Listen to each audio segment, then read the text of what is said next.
देखो हमने active passive tense का देख लिया था, सभी टेंस का, ठीक है। प्रेजेंट सिंपल का देख लिया जिसमें हेल्पिंग वर्ब इज ने वहां लगेगी, क्या लगेगी, पास्ट सिंपल का देख लिया जिसमें हेल्पिंग वर्ब वाज वर्ब की लगेगी, ठीक है।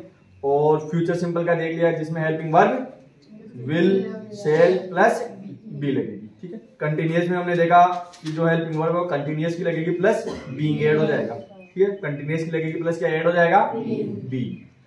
सेम टू सेम कोई सा हो जाए, वो प्रेजेंट कंटिन्यूअस हो, पास्ट कंटिन्यूअस हो या फ्यूचर कंटिन्यूअस हो। लेकिन फ्यूचर कंटिन्यूअस में हम देखेंगे कि ऑलरेडी पहले से देखो बी लगा हुआ रहता है, लगा हुआ रहता है क्या बी। अब पहले से बी लगा हुआ रहता है तो आप बी बीइंग करोगे तो प्रॉब्लम होगी, इसलिए उसको अपन क्या कर देते हैं, स्किप कर देते हैं कि उसको बनाते नहीं, ठीक। ऐसा ही अगर मान लो परफेक्ट के अंदर हो तो परफेक्ट का करा चुका मैं आपको, परफेक्ट का होगा तो उसके जस्ट अगले वाला यानी कि परफेक्ट कंटिन्यूअस की हेल्पिंग वर्ब लग जाएगी।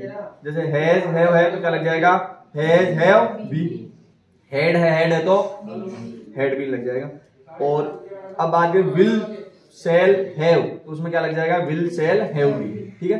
जब भी कंटिन्यूअस जितने भी रहते हैं कौन से परफेक्ट कंटिन्यूअस जो रहेंगे चौथे नंबर के, उनकी क्या नहीं बनती है और क्यों नहीं बनती है, क्योंकि उनमें भी आगे देखो बीन तो ऑटोमेटिकली आ रहा है। अब आप लगाओगे क्या भाई, बीन तो आ ही रहा है, तो मैं कंटिन्यूअस को जानने के लिए चलो बी बीइंग लगा दे, लेकिन लगाया कैसे, पहले से बीन है, पहले से बीन है ना। अगर पहले से बीन नहीं होता तो हो सकता था हम कोशिश करते, लेकिन पहले से बीन होने की वजह से हम उसमें लगाएंगे नहीं।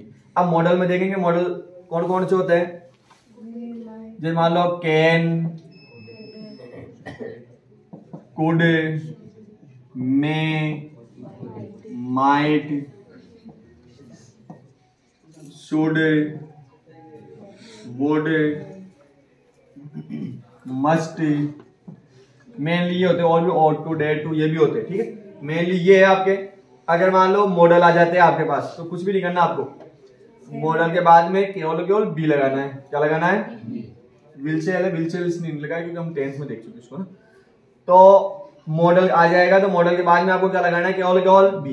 बाकी सेम टू सेम रहेगा। कैसे देखिए, मान लो नॉर्मल होगा कैसे, सब्जेक्ट होगा प्लस मॉडल होगा, ठीक है, प्लस मॉडल होगा प्लस वर्ब की फर्स्ट फॉर्म होगी प्लस ऑब्जेक्ट होगा। नॉर्मली ये इसका स्ट्रक्चर होगा, ठीक है। ये इसका क्या होगा, स्ट्रक्चर। अब ये इसका स्ट्रक्चर होगा तो आपको बता देना है कि मॉडल के बाद में हमेशा पहले वर्ब की फर्स्ट फॉर्म आती है, क्या आती है, वर्ब की फर्स्ट फॉर्म आती है, किसके बाद में, मॉडल्स के बाद में, ठीक है। अब मॉडल्स के बाद वर्ब की फर्स्ट फॉर्म आती है तो आपको क्या करना है, आपको ऑब्जेक्ट को पहले लिखना है, ठीक है, फिर मॉडल्स लिखना है, ठीक है।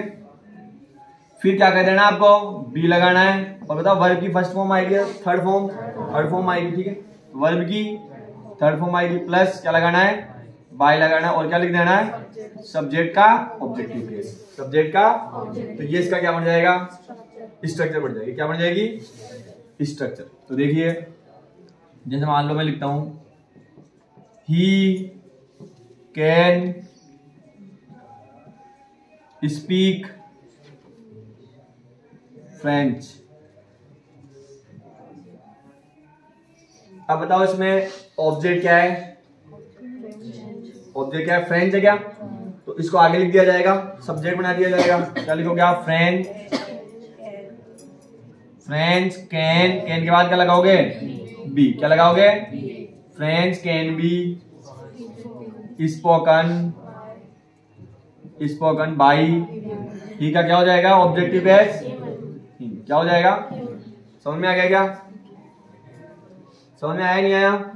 अब जैसे और देख लेते अपन, कोई सा भी हो जाए, ये एक एग्जांपल है। दूसरा एग्जांपल देखो, स्टूडेंट्स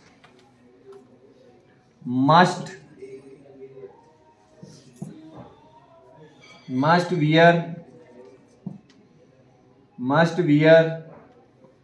स्कूल यूनिफॉर्म, ये है मान लो। अब आप बताइए इसमें ऑब्जेक्ट क्या है, स्कूल यूनिफॉर्म, तो इसको सबसे पहले आगे लिख देंगे हम। तो कैसे लिखोगे आप, स्कूल यूनिफॉर्म, मस्ट की जगह मस्ट आ जाएगा, मस्ट बी वियर की क्या होगी, वियर वॉर और वॉन क्या होगी,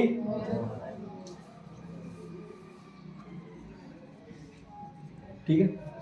तो students must school uniform must be worn, direct इतना भी लिख सकते हो और बाई स्टूडेंट लिखो तो लिख दो।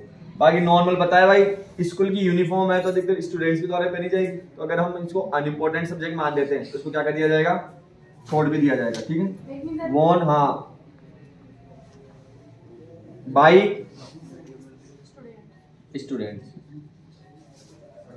ठीक है। वॉर भी लिख सकते हो आप ना, लिख दे।